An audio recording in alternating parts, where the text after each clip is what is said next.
আসসালামু আলাইকুম, কেমন আছেন সবাই? আশা করি ভালো। আজকে আমি অনেক মজাদার একটা আইসক্রিম তৈরি করব, দেখেই নিশ্চয়ই বুঝতে পারছেন। সেটা হচ্ছে ম্যাঙ্গো আইসক্রিম, তাও আবার কোনো ক্রিম ছাড়া। কিভাবে আপনারা এরকম ক্রিমি একটা মজাদার আইসক্রিম বাসায় তৈরি করবেন, সেই রেসিপিটি আপনাদেরকে আমি তৈরি করে দেখাবো। আপনারা অবশ্যই আমার recipe A to Z follow করে তৈরি করবেন। আশা করছি আপনারাও আমার মতো এই মজাদার আইসক্রিমটা খুব সহজে বাসায় তৈরি করতে পারেন। আর এখন যে পরিমাণ গরম পড়ছে, গরমে কিন্তু আইসক্রিম খেতে বেশ ভালোই লাগে।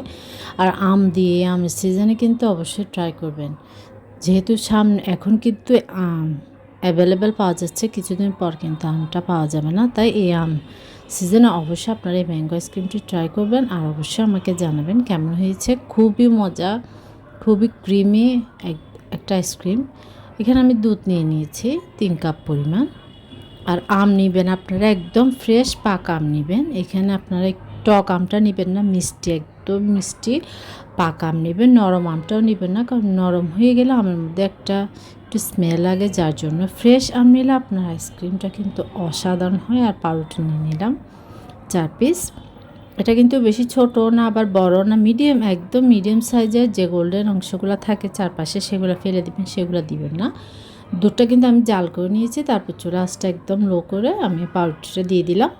তারপর আমি মিষ্টির স্বাদ অনুযায়ী এখানে চিনি দিব আর গুঁড়া দুধ অ্যাড করব। গুঁড়া দুধটা দিলে আপনার এটা কিন্তু অনেক অনেক ক্রিমি হয়।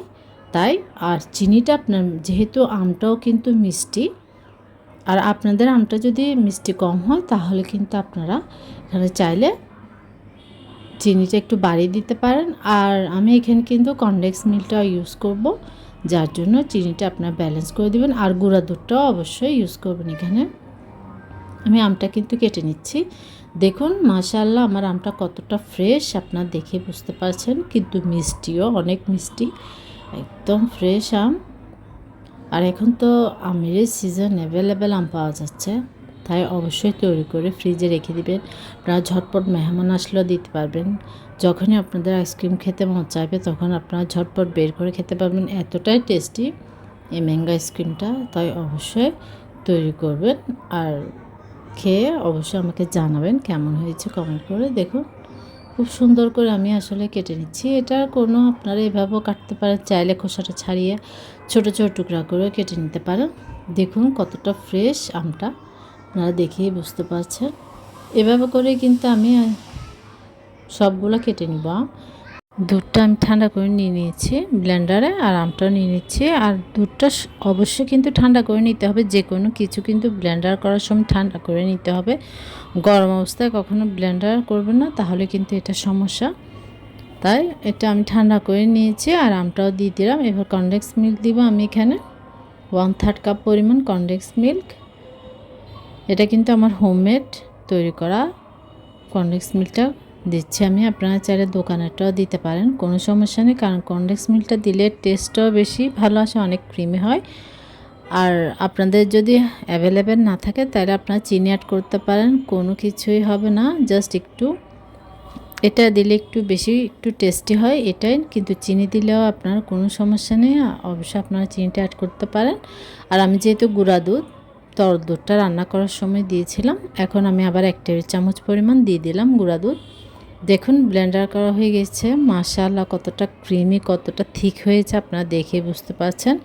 এটা দেখতে যেমন হয়েছে মাশাআল্লাহ, খেতেও কিন্তু অসাধারণ হয়েছে। তাই কিন্তু অবশ্যই এই আমের সিজনে আপনারা একবার হলো এই ম্যাঙ্গো আইসক্রিমটা ট্রাই করবেন। এবার আমি একটু ঝাঁকিয়ে নিচ্ছি যেন কোনো বাবলস না থাকে, একদম ভালোভাবে সেট হয়ে যায়।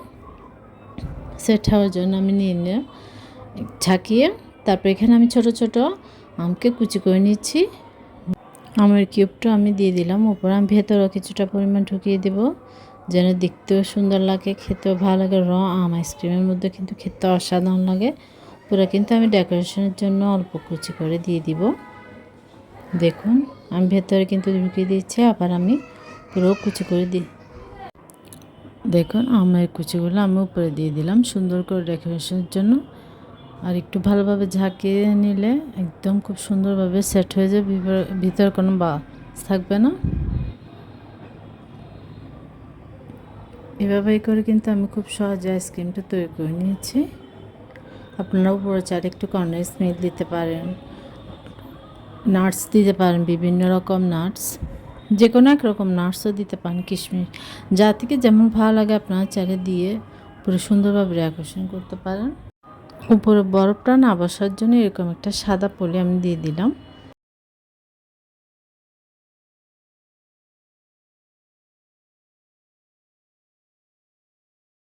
ডিপের মধ্যে রেখে দেবো সেট হওয়ার জন্য, সারা রাতের জন্য। যেহেতু এটা আমি সকালে তৈরি করেছি, এটা আমি সারা রাতের জন্য রেখে দেবো সেট হওয়ার জন্য। এরপর দিন কিন্তু আমি এটা বের করেছি, দেখুন মাশাআল্লাহ কতটা সুন্দর হয়েছে। আর আপনারা বের করার সাথে সাথে আপনারা আইসক্রিমটা নেবেন, একটু সামান্য 5 থেকে 10 মিনিট একটু নর্মাল হওয়ার জন্য দিবেন। এরপরে আপনারা এটা, যেহেতু এটা আমরা একদম সরাসরি ডিপ থেকে বের করে করব, দেখুন মাশাআল্লাহ কতটা সুন্দর হয়েছে। এবার আমি পরিবেশনের জন্য নিয়ে নিলাম, দেখুন একদম ক্রিমি ঠান্ডা ঠান্ডা ম্যাঙ্গো আইসক্রিম, খেতে কিন্তু বেশ ভালো লাগে, তাই অবশ্যই ট্রাই করবেন। আর ভালো লাগলে আমার চ্যানেলটি সাবস্ক্রাইব করবেন, পাশে থাকা বেল আইকনটি প্রেস করে দেবেন, নোটিফিকেশন অন হয়ে যাবে, নিত্য নতুন ভিডিওগুলো আপনারা দেখতে পারবেন। বলতে সরি। আল্লাহ হাফেজ, আসসালামু আলাইকুম। সবাই ভালো থাকবেন, সুস্থ থাকবেন। আল্লাহ হাফেজ।